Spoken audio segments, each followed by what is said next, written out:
반갑습니다. 11월 8일 토요일 큐티 스케치 시간입니다. 오늘 본문은 디모데후서 4장 9절부터 22절까지의 말씀입니다. 오늘 본문은 이렇게 시작합니다. 너는 어서 속히 내게로 오라. 데마는 이 세상을 사랑하여 나를 버리고 데살로니가로 갔고, 그레스게는 갈라디아로, 디도는 달마디아로 갔고, 누가만 나와 함께 있느니라. 네가 올 때에 마가를 데리고 오라. 그가 나의 일에 유익하니라. 오늘 본문은 이제 마지막 사도 바울이 주변에 있는 사람들에 대한 이야기를 합니다. 이런저런 이유로 떠나가는 사람, 그리고 남아있는 사람, 이런 상황에서 디도를 참 보고 싶다고 이야기를 합니다. 디모데를 참 보고 싶다고 이야기를 하죠. 그래서 좀 왔으면 좋겠다. 이제 얼마 안 남아서 주님의 품으로 안기기 전에 사랑하는 디모데를 꼭 만나고 싶다고 속히 나에게 좀 와달라, 이렇게 이야기를 합니다. 그래서 이렇게 쭉 보면 데마를 이야기하는데, 데마가 이 세상을 사랑했대요. 나를 버리고 데살로니가로 갔다, 이렇게 이야기합니다. 나를 버리고 신앙을 떠납니다. 교회를 떠납니다. 데마가.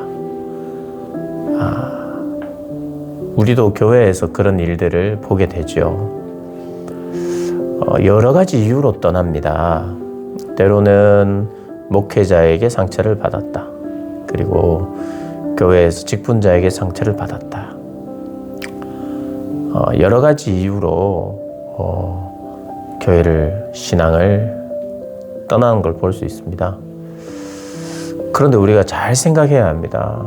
실제로 목회자가 되었든 성도가 되었든 직분자가 되었든 교회에서 누군가에게 상처를 줘서는 안 되죠. 상처를 줘서는 안 되고, 정말 그들의 마음을 잘 살피는 성도가 되어야 하죠. 사람은 실수할 수 있어요. 또 때로는 취향이 안 맞을 수 있죠. 그래서 교회를 또 옮기기도 하는데, 근데 그런 사람들 중에 신앙까지 떠나는 경우가 있어요. 그래서 그 이유를 물어보면 교회 사람들이 더 심하다, 이런 이야기들을 하죠. 우리가 그 이야기를 들을 때는 참 안타까워해야 합니다. 왜 교회인 성도가 이들에게 이런 실망감을 줬을까? 우리가 그걸 생각하고 다시 한번 회개하기도 하고, 그렇게 되지 않도록 우리의 삶과 우리의 언행이 일치하도록 몸부림쳐야 해요. 그런데 그런 이유만 있는 것은 아닙니다. 신앙을 떠난다는 것은요. 신앙을 떠난다는 것은 그 핵심에는 세상을 사랑하기 때문인 것을 우리가 분명 알아야 돼요. 그래서 사람이 상처받고 떠났다고 할 때도 그렇게 상처받은 것에 대해서 우리가 인정은 해줘야 하지만, 근본적으로는 세상을 사랑하는 마음이 크기 때문인 것을 우리가 알고 그들을 위해서 기도해줘야 됩니다. 오늘 10절에는 그냥 사도 바울 옆에 있었던 사람이에요. 사도 바울을 보면서 그 예수님을 보는 듯한 그런 사역을 했는데도 불구하고 세상을 사랑하는 마음이 그 마음을 이겨버립니다. 이겨버려. 하나님을 사랑하고 하나님의 기적이 함께 있고, 그래서 사람들이 복음으로 마음을 돌이키고 회복되는 것을 보았음에도 불구하고 사람들이 떠나는 이유는 세상을 사랑하기 때문이에요. 우리 속에 왜곡되어 있는, 죄로 말미암아 왜곡되어 있는 온전한 회복과 그런 은혜를 유지하지 못하면 세상 사랑하는 마음으로 떠나게 됩니다. 그래서 우리는 결론을 내려야 돼요. 비록 상처를 주거나 교회의 잘못들로 말미암아 신앙에 대한 다친 마음이 있었을 수 있느냐? 있을 수 있어요. 그런데 그게 그 이유의 가장 큰 부분이라고 생각하시는 건 아니다 이 말입니다. 뭐냐 하면 그 속에 우리 속에 신앙을 떠난 사람 속에 오늘 이야기하는 것처럼 데마는 이 세상을 사랑하여 떠난 겁니다. 그 뒤에 나오는 사람들은 데살로니가, 갈라디아, 달마디아, 디도나, 그레스게는 복음 전파 때문에 사역 때문에 갔고요. 그러니까 이 사도 바울은 사람을 생각할 때 사람의 이름이 거명될 때 어떤 사람은 자신의 마음을 참 아프게 한 사람이 있어요. 여기 보면 알렉산드리아가 있습니다. 알렉산더가 있어요. 사도 바울에게 해를 많이 입힌 사람이래요. 복음 전파를 방해하고 신앙생활을 방해했던 사람. 한때는 예수를 믿었던 사람이 이 사람도. 한때는. 그런데 믿음이 파산했다 그래. 파선. 그러니까 데마와 같이 떠난 사람. 그리고 적극적으로 바울과 그 복음을 대적하는 사람들이 생긴 거예요. 그러니까 한 사람의 마음속에 우리는 어떻게 보면 사람을 두 부류로 크게 나눌 수 있습니다. 내가 기억하고 있는 사람들 중에 한 부류는 나의 마음을 아프게 한 사람, 그리고 한 부류는 나에게 힘이 되어준 사람. 힘이 되어준 사람이 있어요. 나를 아프게 한 사람과 힘이 되어주는 사람.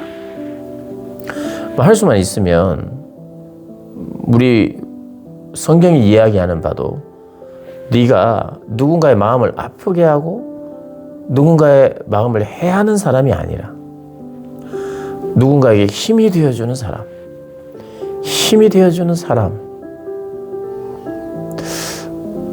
그런 사람이 되어야 하지 않겠니? 라고 오늘 본문은 이야기하는 것 같아요. 간접적으로. 사도 바울이 성도에 대한, 사람에 대한 이야기를 하면서 어떤 이는 힘이 되어줬고 어떤 이는 아프게 했고를 이야기를 합니다. 그리고 11절에 누가만 나와 함께 있느니라 네가 올 때에 마가를 데리고 오라. 디모데에게 마가를 데리고 올 것을 요청합니다. 이 마가는요 1차 전도 여행 때 사실은 갈라섰죠. 1차 전도 여행이 끝나고 마가가 선교사로 자질이 없다는 거예요. 중도에 포기하고 돌아가고 사도 바울이 봤을 때는 다시는 데려가면 안 된다고 생각하고 그 다음 전도 여행에서는 갈라섰죠. 바울은 실라를 데리고 갔고 바나바는 조카인 마가를 데리고 갔습니다. 그런데 사도 바울이 마가를 데리고 오라. 관계를 회복하기를 원하는 거죠. 본인도 부족하고 또 비록 옳은 판단을 해도 옳은 판단을 하는 가운데서도 계속해서 옳기만 하는 게 아니라 옳은 판단을 해서 그 판단 때문에 내가 보였던 태도에 실수가 있을 수도 있잖아요. 그래서 우리는 내 판단이 이게 옳다, 정말 옳고 선한 것을 한다. 그래서 나는 거리낌이 없다. 옳은 것을 하는 것 맞아요. 옳은 것을 하기 때문에 거리낌이 없어야 됩니다. 근데 옳은 것을 하는 중에 내가 깊이 생각하고 배려하고 묵상하고 그 태도를 유지하는 것이 너무 중요합니다. 그러니까 어쨌든 사도 바울도 그걸 인정한 것 같아요.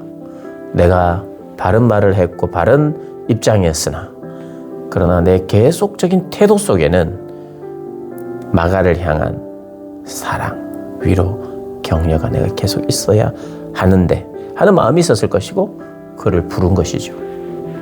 복음의 동력자로서 이렇게 헤어지고 갈라진 것으로 끝나면 안 되겠다 싶어서 요청하는 거예요. 사도 바울이 이런 아름다운 관계를 해결하고 정리하는 그런 글이라 볼 수도 있겠습니다. 17절에 주께서 내 곁에 서서 나에게 힘을 주셨다. 주님도 사도 바울에게 힘을 주셨다는 거예요. 너희들을 통해서도 힘을 얻고 너희들을 보고 싶은 것도 마찬가지고 그런데 우리 주님은 내 곁에 서서 힘이 되어 주셨고 나로 말미암아 선포된 말씀이 온전히 전파되어 모든 이방인이 듣게 하려 하심이니 내가 사자의 입에서 건짐을 받았느니라. 사자의 입에서 건짐을 받았다 그러면 당장 다니엘이 생각나죠. 마치 다니엘처럼 실제로 바울이 이 사자굴에 들어갔다가 나왔다. 이건 아닌 것 같아요. 분명하게. 이 의미는 뭐냐 하면 내가 건짐을 받았다. 이제까지 하나님께서 나를 보호해 주셨다는 거예요. 지켜주셨다는 거예요. 복음 전파를 위해서. 그런데 18절에 주께서 나를 모든 악한 길에서 건져내시고 또 그의 천국에 들어가도록 구원하시리니 그에게 영광이 세세 무궁토록 있을지어다. 모든 악한 길에서 건져주시고 또 그의 천국에 들어가도록 구원하실 것이다. 지금 죽음을 앞두고 있고 그 죽음을 각오하고 있는 상황에서 이런 이야기를 하는 것입니다. 브리스길라 아글라 그리고 에라스도 드로비모 이런 사람들에게 더 안부를 전한다고 이야기를 하면서 마지막에 이렇게 이야기합니다. 22절에 나는 주께서 네 심령에 함께 계시기를 바라노니. 주님께서 너와 함께 계시기를 바란다는 의미예요. 그것이 보통 사도 바울의 또 마지막 인사이기도 했죠. 근데 또 사도 바울이 이런 이야기를 하죠. 네 심령에 함께 계시기를. 네 심령에 너와 함께 한다라고 할 때는 조금 더 추상적이면서 너와 함께 하기 때문에 때로는 어려움이 없고 너와 함께 하기 때문에 너를 보호하는 그런 이제 의미라면 내 심령에 함께 한다는 것은 네 속에 계셔서 환경의 변화가 적을 것이라는 걸 이미 이야기했어요. 환경의 변화는 쉽지 않다.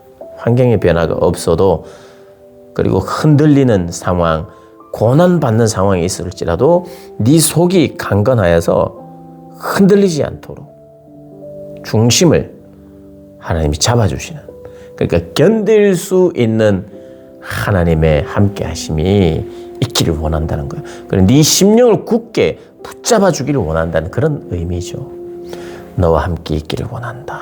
주님이 너와 함께 하기를 원한다는 말 속에 주님이 너의 심령을 붙들어서 흔들리지 않기를 원한다라고 사도 바울이 이야기합니다.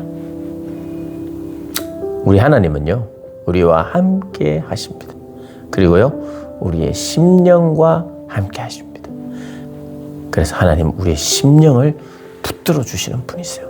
당신의 말씀으로 흔들리지 않도록, 흔들리는 상황 속에서도 넘어지지 않도록 붙들어 주시는, 강하게 붙들어 주시는 그 하나님 의지하는 저와 여러분 되시길 주님의 이름으로 축복합니다.